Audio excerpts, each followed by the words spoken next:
ओ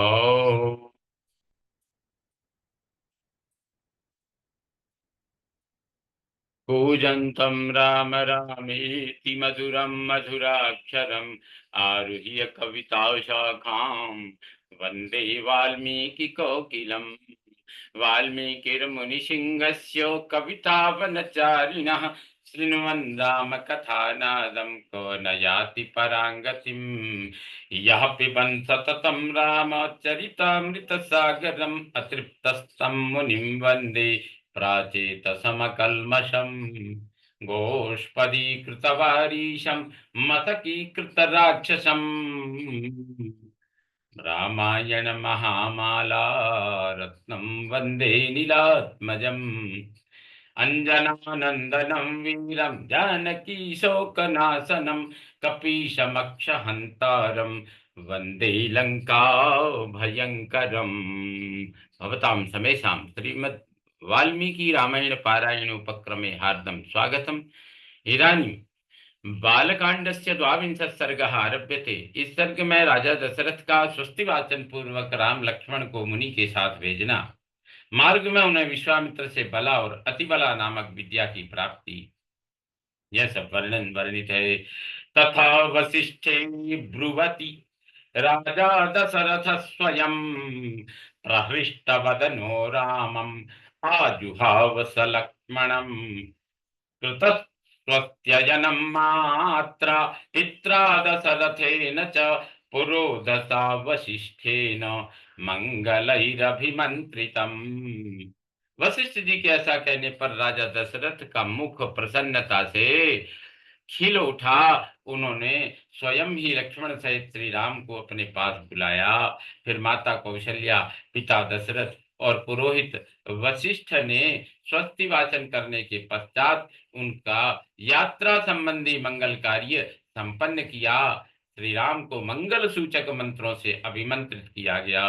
सपुत्रम मूर्ध्न्युपाघ्राय राजा दशरथ तदा ददौ कुशिकपुत्राय सुप्रीतेनांतरात्मना। तदनंतर राजा दशरथ ने पुत्र का मस्तक सूंघकर अत्यंत प्रसन्न चित्त उसको विश्वामित्र को सौंप दिया।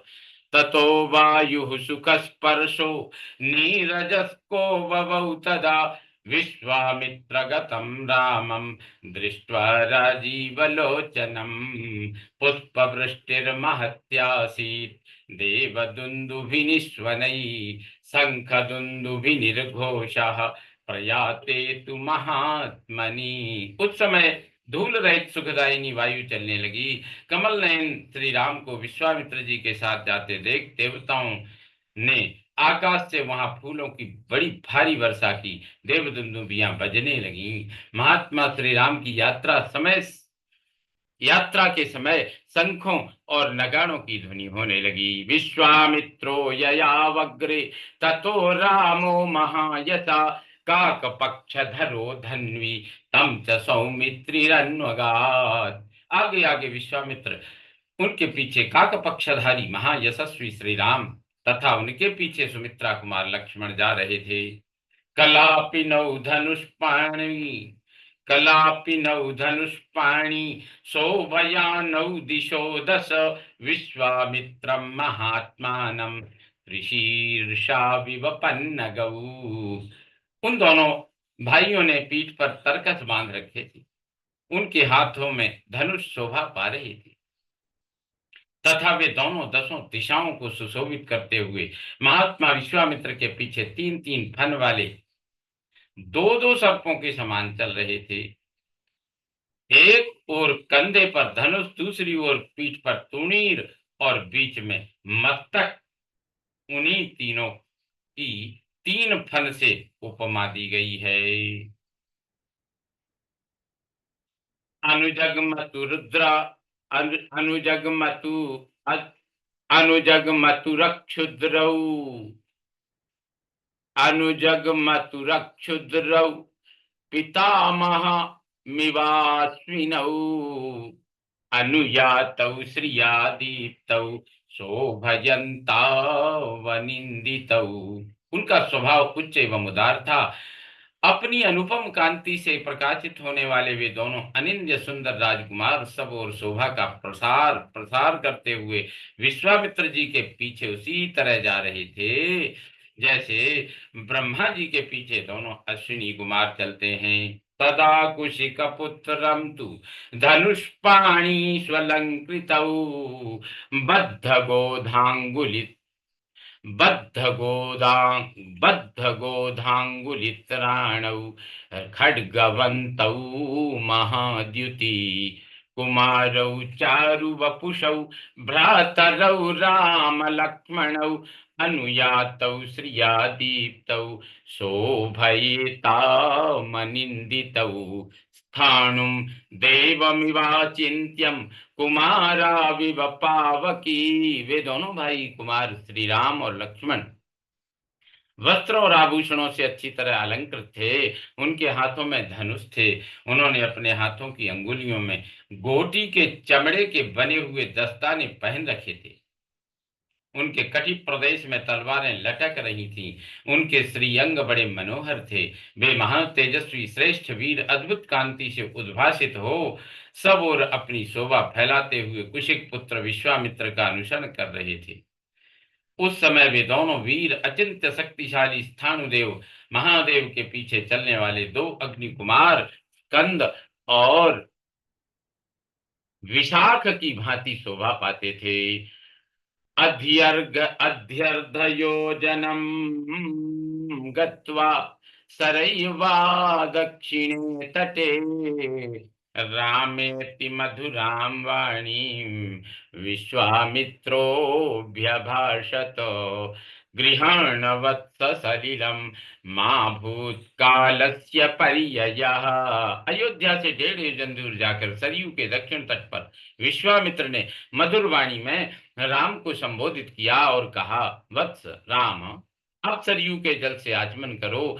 इस आवश्यक कार्य में विलंब न हो। मंत्र ग्रामम गृहाणत्वम बलामति बलाम तथा न श्रमो न ज्वरो वाते न रूपा न रूपस्य विपर्ययः। बला और अतिबला नाम से प्रसिद्ध इस मंत्र समुदाय को ग्रहण करो। इसके प्रभाव से तुम्हें कभी श्रम थकावट का अनुभव नहीं होगा। ज्वर रोग या चिंता जनित कष्ट नहीं होगा। तुम्हारे रूप में किसी प्रकार का विकार या उलटफेर नहीं होने पाएगा। न च सुक्तम प्रमत्तम व धर्षयिष्यन्ति नैरिता न बाहो सदृशो वीर्ये पृथिव्यामस्ति कश्चन। सोते समय अथवा असावधानी की अवस्था में भी राक्षस तुम्हारे ऊपर आक्रमण नहीं कर सकेंगे। इस भूतल पर बाहुबल में तुम्हारी समानता करने वाला कोई नहीं होगा। त्रिषु लोकेषु वा राम न भवेत् सदृशस्तव बलामति बलाम चैव पठतस्तात राघव। तात रघुकुल नंदन राम, बला और अति बला का अभ्यास करने से तीनों लोकों में तुम्हारे समान कोई नहीं रह जाएगा। न सौभाग्ये न दाक्षिण्ये न ज्ञाने बुद्धि निश्चये नोत्तरे प्रतिवक्तव्ये समो लोके तवानघ। अनघ, सौभाग्य चातुर्य ज्ञान और बुद्धि संबंधी निश्चय में तथा किसी के प्रश्न का उत्तर देने में भी कोई तुम्हारी तुलना नहीं कर सकेगा। एतद् विद्याद्वये लब्धे न भवेत् सदृशस्तव बलाचाति बलाचैव सर्वज्ञानस्य मातुरौ। इन दोनों विद्याओं के प्राप्त हो जाने पर कोई तुम्हारी समानता नहीं कर सकेगा, क्योंकि ये बला और अतिबला नामक विद्याएं सब प्रकार के ज्ञान की जननी हैं। क्षुत् पिपासे न ते राम राम क्षुत्पिपासे न ते राम भविष्येते नरोत्तम बलामति बलाम चैव पठतस्तात राघव। गृहाण सर्वलोकस्य गुप्तये रघुनंदन। नरश्रेष्ठ श्री राम तात रघुनंदन, बला और अति बला का अभ्यास कर लेने पर तुम्हें भूख प्यास का भी कष्ट नहीं होगा। अतः रघुकुल को आनंदित करने वाले राम, तुम संपूर्ण जगत की रक्षा के लिए इन दोनों विद्याओं को ग्रहण करो।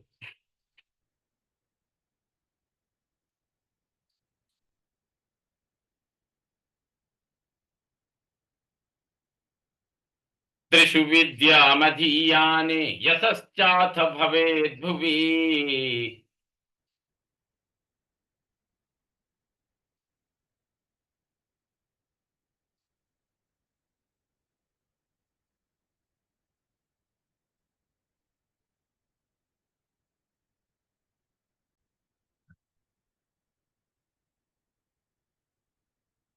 विद्याद्वयमधीयाने यशश्चाप्यतुलं त्वयि।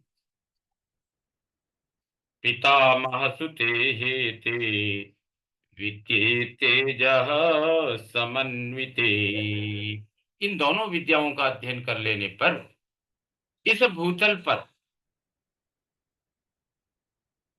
तुम्हारे यश का विस्तार होगा। ये दोनों विद्याएं ब्रह्मा जी की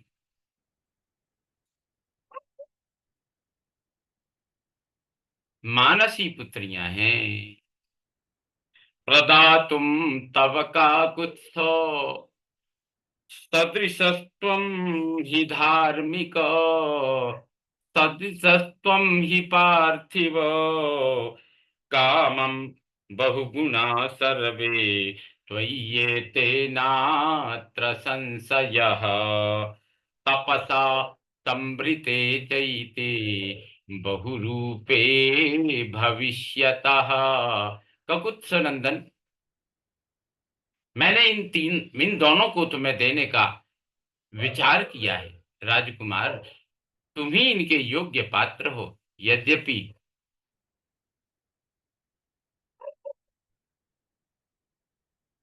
इन इस विद्या को प्राप्त करने योग्य बहुत से गुण हैं। यद्यपि तुम में इस विद्या को प्राप्त करने के बहुत से गुण हैं, अथवा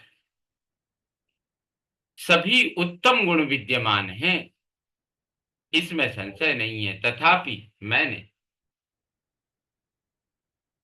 प्रसन्नता से, मैंने तपस्या से इसका अर्जन किया है। अतः मेरी तपस्या से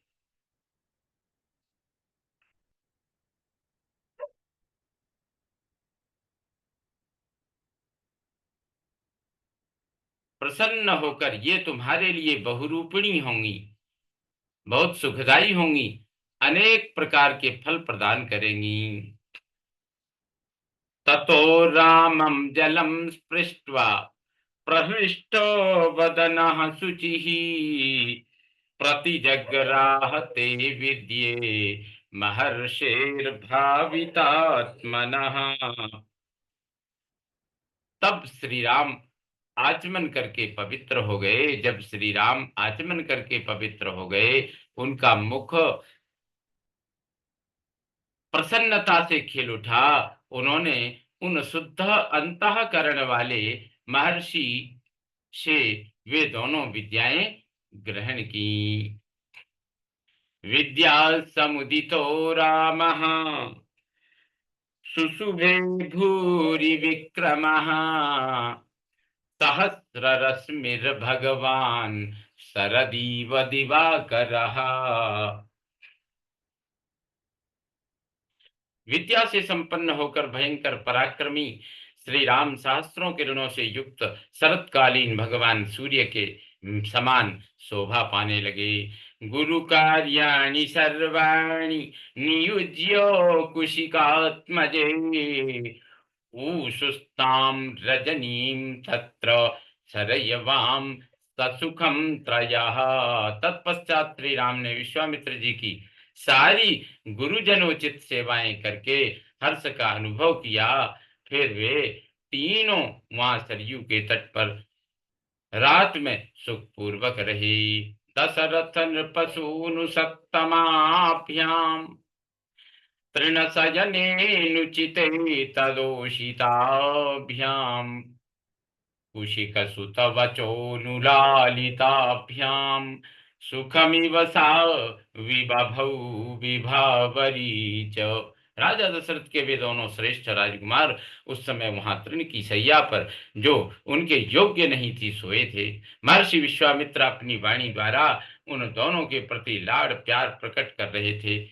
इससे उन्हें वह रात बड़ी सुखमयी सी प्रतीत हुई। इत्यादि से श्रीमद् रामायणे वाल्मीकि आदिकाव्ये बालकाण्डे द्वाविंशः सर्गः सम्पूर्णतां याति। ॐ पूर्णमदः पूर्णमिदं पूर्णात् पूर्णमुदच्यते पूर्णस्य पूर्णमादाय पूर्णमेवावशिष्यते। ॐ शान्ति शान्ति शान्तिः। सर्वे भवन्तु सुखिनः, सर्वे सन्तु निरामया, सर्वे भद्राणि पश्यन्तु, मा कश्चित् दुःखभाग् भवेत्। ॐ शान्ति शान्ति शान्तिः। श्रीरामचन्द्रो विजयते तदाम्।